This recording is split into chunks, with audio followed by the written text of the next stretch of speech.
Assalamualaikum warahmatullahi wabarakatuh. Halo semuanya, selamat datang di video saya. Jadi pada video kali ini saya akan menjelaskan intisari materi mata kuliah belajar mandiri yang telah saya pelajari selama di semester 1 perkuliahan di Universitas Negeri Yogyakarta. Namun sebelum itu, ada pepatah yang mengatakan tak kenal maka ta'aruf. Maka dari itu, izinkan saya untuk memperkenalkan diri. Perkenalkan, nama saya Nabil Darban Firmansyah, mahasiswa Prodi Teknologi Pendidikan Universitas Negeri Yogyakarta dengan NIM 2301053024. Seperti yang telah saya jelaskan di awal, saya akan menjelaskan intisari atau ringkasan materi mata kuliah belajar mandiri yang bertujuan untuk memenuhi tugas akhir mata kuliah belajar mandiri semester 1 yang diampu oleh Bapak Dr. Pujirianto MPD. Oke teman-teman, langsung saja. Jadi di sini saya akan membagi menjadi 12 pokok bahasan atau submateri. Yang pertama adalah pengertian dan konsep dasar belajar mandiri. Yang kedua, pedagogi, andragogi, dan yudagogi. Yang ketiga, self-regulated learning. Yang keempat, self-directed learning. Yang kelima, self-determined learning. Yang keenam, perbedaan dari ketiganya. Kemudian yang ketujuh, motivasi sebagai konsep dasar belajar mandiri. Yang kedelapan, konsep belajar mandiri dalam PJJ atau Distance Education. Yang kesembilan, prinsip-prinsip pengembangan keterampilan belajar mandiri. Yang kesepuluh, dukungan teknologi bagi pembelajaran mandiri. Yang kesebelas, model-model pembelajaran untuk pengembangan keterampilan belajar mandiri. Dan yang terakhir, instrumen pengembangan keterampilan belajar mandiri. Baik teman-teman, kita masuk ke pembahasan yang pertama, yaitu pengertian dan konsep dasar belajar mandiri. Jadi, apa itu belajar mandiri dan bagaimana sih konsep dasarnya? Mungkin dari teman-teman ada yang mengartikan belajar mandiri adalah belajar sendiri. Ya, itu kurang tepat ya teman-teman. Jadi, ada beberapa pengertian oleh para ahli tentang definisi dari belajar mandiri, atau disebut dengan self-regulated learning. Yang pertama yaitu menurut Zimmerman yang mendefinisikan SRL atau Self-Regulated Learning adalah kemampuan seseorang dalam mengarahkan dirinya sendiri menghadapi situasi akademik. Kemudian menurut Fabrianella tahun 2001 yang mendefinisikan Self-regulated learning adalah kemampuan seseorang untuk mengelola secara efektif pengalaman belajarnya sendiri dalam berbagai cara sehingga mencapai belajar yang optimal. Kemudian menurut Baumert tahun 2002 yang mendefinisikan self-regulated learning adalah bentuk belajar individual dengan bergantung pada motivasi belajar mereka. Secara otonomi mengembangkan pengukuran antara lain kognisi, metakognisi, dan perilaku, dan memonitor kemajuan belajarnya. Dari beberapa pengertian menurut para ahli tersebut, maka dapat disimpulkan bahwa pengertian dari belajar mandiri adalah konsep belajar aktif yang dilakukan peserta didik dengan inisiatifnya sendiri untuk melakukan proses belajar dengan atau tanpa bantuan orang lain untuk menguasai suatu materi. Jadi konsep belajar mandiri ini muncul karena inisiatif dari seseorang untuk belajar. Oke teman-teman, kita memasuki submateri yang kedua, yaitu tentang pedagogi, andragogi, dan yudagogi. Jadi apa itu pedagogi, andragogi, dan yudagogi? Jadi pada intinya, aku akan menjelaskan dari pedagogi terlebih dahulu. Pedagogi artinya pembelajaran anak-anak, di mana guru berperan aktif untuk menentukan apa yang akan dipelajari oleh peserta didiknya, serta sebagai pusat dalam pembelajaran. Namun, kontribusi peserta didik itu terbatas. Kemudian yang selanjutnya yaitu andragogi, artinya pembelajaran orang dewasa, di mana pendidik dan peserta didik keduanya merupakan pusat dalam pembelajaran, dan pendidik berperan sebagai fasilitator. Selanjutnya yaitu yudagogi, artinya pembelajaran yang ditentukan sendiri, di mana orang yang belajar sebagai pusat dan berperan aktif dalam pembelajaran yang ditentukan oleh dirinya sendiri. Dan peran pendidik di sini hanya sebagai pengontrol atau pengarah saja seperti itu. Oke teman-teman, jadi di situ juga disajikan piramida garis kontinum tentang pedagogi, andragogi, dan yudagogi ya. Jadi dapat dijelaskan bahwa hubungan antara pedagogi, andragogi maupun hidagogi dapat dilihat dari tingkat kematangan peserta didik serta syarat kemandirian belajar, bahwa semakin bertambah umur, maka akan matang dan bertambah kemandirian belajarnya. Sementara dilihat dari peran pendidik atau instruktur, maka semakin bertambah usia, maka peran instruktur serta materi yang terstruktur semakin berkurang. Dan sebaliknya, semakin muda atau anak-anak dengan pendekatan pedagogi, maka peran instruktur dan materi yang terstruktur semakin dominan seperti itu. Oke, lalu yang selanjutnya submateri yang ketiga tentang self-regulated learning. Jadi apa itu self-regulated learning? Self artinya sendiri, regulated artinya diatur, dan learning artinya belajar. Jadi self-regulated learning atau biasa disingkat SRL artinya belajar yang diatur sendiri. Menurut Zimmerman tahun 1990, SRL merupakan suatu konsep mengenai bagaimana seseorang menjadi pengelola dirinya sendiri dalam kegiatan belajarnya, di mana seseorang dapat mengaktifkan dan mendorong pemikiran atau kognisi, perasaan atau afeksi, dan tindakan atau aksi yang telah direncanakan secara sistematis dan berulang yang berorientasi untuk mencapai suatu tujuan dalam belajarnya.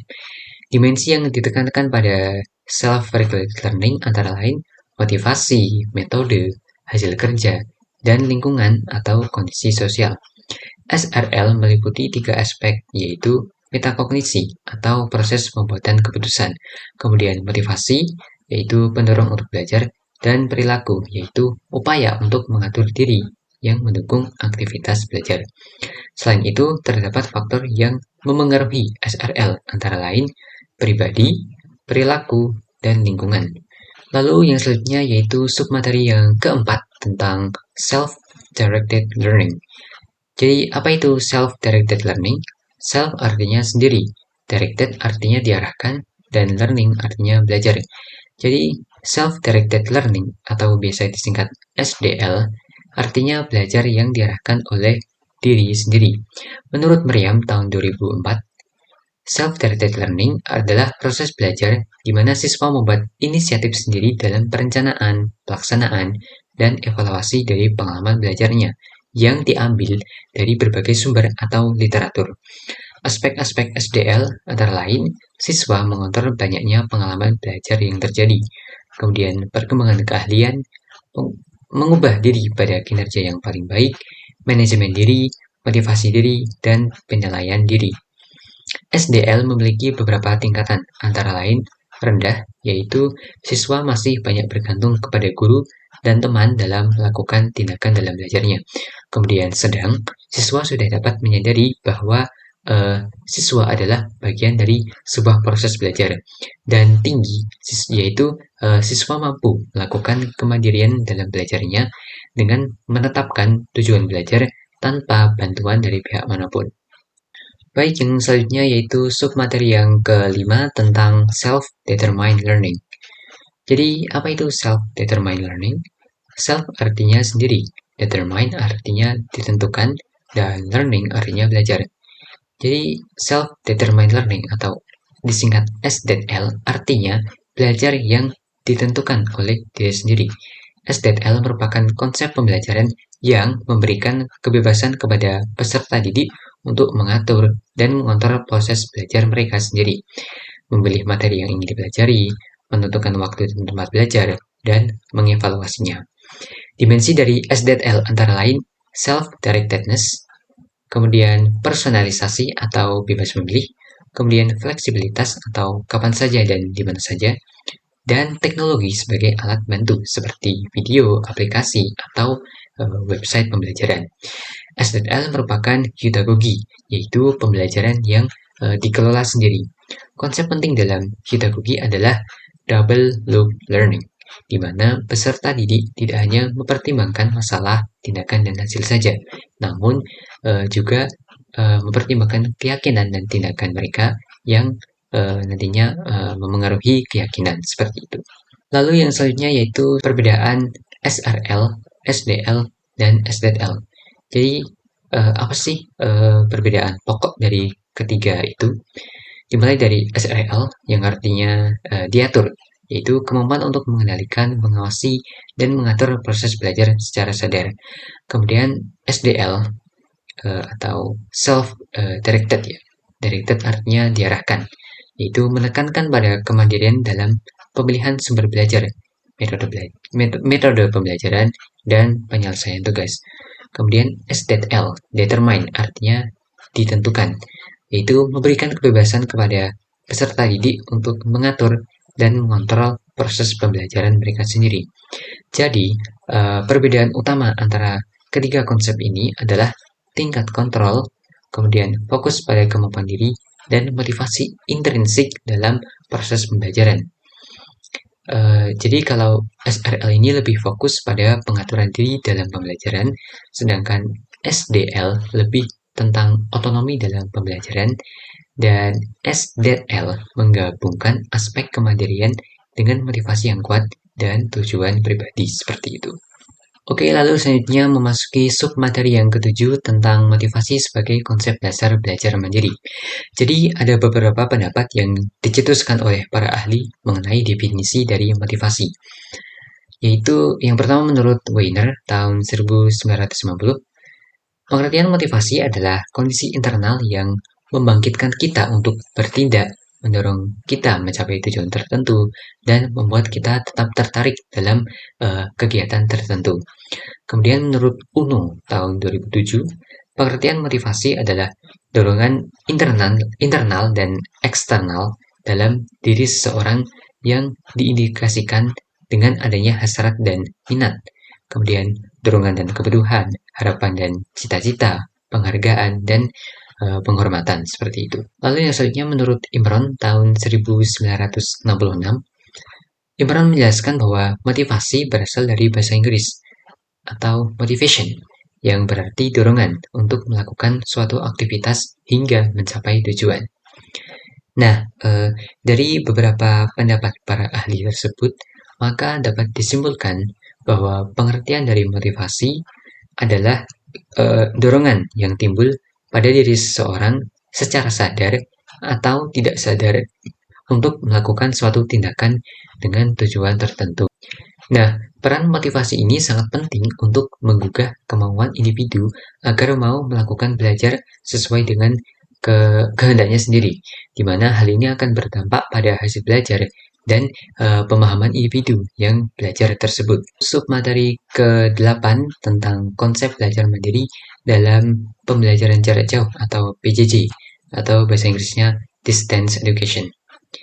Jadi, pembelajaran jarak jauh adalah pembelajaran yang berlangsung secara daring karena terpisahnya guru atau pendidik dengan peserta didik, yang dimana hal ini memerlukan kemandirian peserta didik dan dukungan layanan belajar yang memadai. Terdapat 3 aspek utama dalam pembelajaran jarak jauh, yaitu keterpisahan guru atau pendidik dengan peserta didik, kemudian kemandirian, dan layanan belajar. PJJ sebelumnya pernah kita terapkan ya, yaitu dimulai pada tahun 2020, di mana saat itu dunia sedang dilanda COVID-19, dan secara terpaksa PJJ atau Distance Education harus diterapkan atau dilakukan demi mengurangi penyebaran COVID-19 pada saat itu. Nah, konsep belajar mandiri ini sangat diperlukan dan penting dalam pembelajaran jarak jauh, karena pendidik dengan peserta didik tidak dapat bertemu langsung secara tatap muka dan membuat pendidik tidak dapat membimbing peserta didiknya secara utuh, sehingga dibutuhkan inisiatif dari peserta didik untuk belajar. Jadi pembelajaran jarak jauh atau PJJ sangat bergantung pada minat dan kesungguhan peserta didik untuk mengikuti dan terlibat aktif dalam aktivitas belajar daring. Nah, pendidik tentu sangat terbatas ya dalam mengamati aktivitas belajar siswa melalui platform daring misalnya, seperti Google Meet, Zoom, dan sebagainya. Kemudian kendala koneksi jaringan, kemudian ketergantungan dengan sumber daya listrik menjadi hambatan yang sangat vital dalam pembelajaran jarak jauh. Baiklah, memasuki submateri yang ke-9, yaitu Prinsip-prinsip pengembangan keterampilan belajar mandiri. Oke, jadi belajar mandiri tentunya dibutuhkan keterampilan-keterampilan tertentu agar konsep belajar mandiri ini dapat dilaksanakan secara maksimal dan efektif. Lalu, apa sajakah keterampilan untuk belajar mandiri? Oke, yang pertama yaitu bertanggung jawab dalam membangun pengetahuannya sendiri. Jadi prinsip dasar yang harus dimiliki saat ini bahwa peserta didik harus lebih aktif dan mandiri dalam proses pembelajaran. Dalam arti kata lain, bertanggung jawab terhadap dirinya dalam belajar. Dengan prinsip ini, maka peserta didik dapat menentukan apa yang akan dipelajari, kemudian menentukan cara, kemudian bagaimana dan mengapa harus dipelajari, serta menentukan topik yang akan dipelajari seperti itu. Yang kedua yaitu mampu memanfaatkan sumber belajar secara optimal. Nah, dikarenakan kurangnya peran pendidik pada belajar mandiri, maka peserta didik harus dapat memanfaatkan sumber belajar dengan baik. Mereka harus bisa dan mampu untuk mencari sumber belajar yang valid dan kompeten. Bisa melalui buku, internet, atau mungkin bertanya kepada yang lebih ahli seperti itu. Kemudian yang ketiga yaitu peserta didik harus mampu menyusun tujuan belajarnya sendiri. Menyusun tujuan belajar atas kehendak dari peserta didik sendiri akan membuat peserta didik termotivasi dan muncul kemauan untuk belajar karena mereka akan merasa hal tersebut fleksibel dan memiliki tujuan belajar yang jelas dikarenakan mereka mau belajar untuk sesuai kehendaknya sendiri seperti itu. Kemudian yang keempat yaitu disiplin diri. Nah, disiplin diri nantinya akan menumbuhkan rasa percaya diri pada peserta didik karena mereka mampu untuk melaksanakan segala aktivitas belajar mandiri mereka secara efektif dan efisien seperti itu. Oke, lalu yang selanjutnya yaitu submateri yang ke-10 tentang dukungan teknologi bagi pembelajaran mandiri. Jadi, belajar mandiri akan sangat efektif dan membantu peserta didik dalam belajar jika didukung dengan teknologi yang mumpuni. Nah, apa sajakah teknologi yang dapat mendukung bagi pembelajaran mandiri? Oke, yang pertama yaitu gadget. Gadget dapat berupa alat yang digunakan untuk mengakses materi-materi pembelajaran seperti handphone, laptop, tab, komputer, dan sebagainya. Kemudian yang kedua yaitu aplikasi. Aplikasi dapat berupa penyedia layanan bimbel online seperti Ruang Guru, Zenius, Pamify, dan lain-lain. Selain dari bimbel online, aplikasi lainnya yaitu seperti YouTube untuk menonton materi pembelajaran, kemudian Duolingo, dan sebagainya. Lalu ada juga video conference seperti Zoom atau Google Meet. Kemudian yang ketiga yaitu internet. Ya, internet ini nantinya akan digunakan untuk mengakses materi pembelajaran secara online yang tentunya terhubung ke dalam jaringan. Kemudian yang keempat yaitu e-book atau e-modul. E-book atau e-modul ini merupakan buku atau modul ataupun materi pelajaran yang berbentuk soft file dan dapat diakses peserta didik melalui sebuah perangkat seperti smartphone seperti itu. Oke, yang selanjutnya yaitu memasuki submateri yang ke-11 tentang model-model pembelajaran untuk pengembangan keterampilan belajar mandiri. Apa sajakah model-model pembelajaran yang dapat digunakan untuk pengembangan keterampilan belajar mandiri? Jadi, model pembelajaran untuk pengembangan keterampilan belajar mandiri antara lain yaitu problem based learning atau PBL dan project based learning atau PJBL. Lalu, apa itu PBL dan PJBL? Oke, yang pertama yaitu PBL. PBL atau kepanjangannya Problem Based Learning atau pembelajaran berbasis masalah adalah sebuah metode yang mengenalkan siswa pada suatu kasus yang memiliki keterkaitan dengan materi yang dibahas. Nah, siswa kemudian akan diminta untuk mencari solusi untuk menyelesaikan kasus atau masalah tersebut seperti itu. Yang nantinya proses pencarian jawaban dari masalah yang dihadapi merupakan fokus utama dan hasil akhirnya bukanlah menentukan salah atau benar karena bersifat terbuka seperti itu. Nah, contoh dari problem based learning misalnya adalah Guru menunjukkan sebuah foto atau video tentang sampah yang menumpuk di pinggir jalan. Lalu, guru meminta siswa memberikan pendapatnya tentang gambar atau video yang diberikan. Dan nantinya dibimbing untuk dapat mengidentifikasi masalah yang ditimbulkan dari gambar tersebut yang harus ditemukan penyelesaiannya. Lalu yang selanjutnya yaitu Project Based Learning atau PJBL adalah sebuah metode pembelajaran yang menggunakan proyek atau kegiatan sebagai medianya. Metode ini menuntut siswa untuk dapat melakukan eksplorasi, penilaian, interpretasi, sintesis, dan informasi untuk menghasilkan berbagai bentuk hasil belajar. Jadi project-based learning atau pembelajaran berbasis proyek adalah model pembelajaran yang berpusat pada siswa atau student-centered untuk melakukan suatu investigasi yang mendalam terhadap suatu topik. Nah, contoh dari project-based learning yang dapat dilakukan untuk anak kelas 1 SD, misalnya membuat konektor masker. Nah, permasalahannya adalah bagaimana membuat orang suka mengenakan masker di masa pandemi untuk mencegah penularan virus COVID-19 seperti itu. Baik, memasuki submateri yang terakhir yaitu tentang instrumen pengembangan keterampilan belajar mandiri sesuai tingkat perkembangan SRL, SDL, dan STL.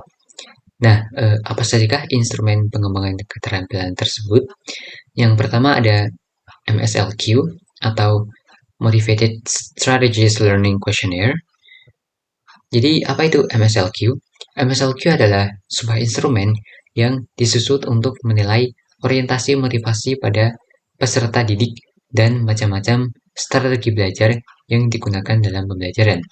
Cara mengukurnya yaitu dengan memberikan sejumlah pertanyaan terkait individu tersebut, bagian MSLQ sendiri kepada peserta didik atau objek penelitian dengan instrumen tertentu yang dibagi menjadi dua bagian, yaitu motivasi dan strategi belajar mandiri. Kemudian yang kedua yaitu MAI atau Metacognitive Awareness Inventory. MAI adalah instrumen untuk mengukur kesadaran metakognitif pada peserta didik. MAI menilai pengetahuan deklaratif, pengetahuan prosedural, dan pengetahuan kondisional tentang kognisi. Kemudian yang ketiga yaitu LSQ atau Learning Strategies Questionnaire.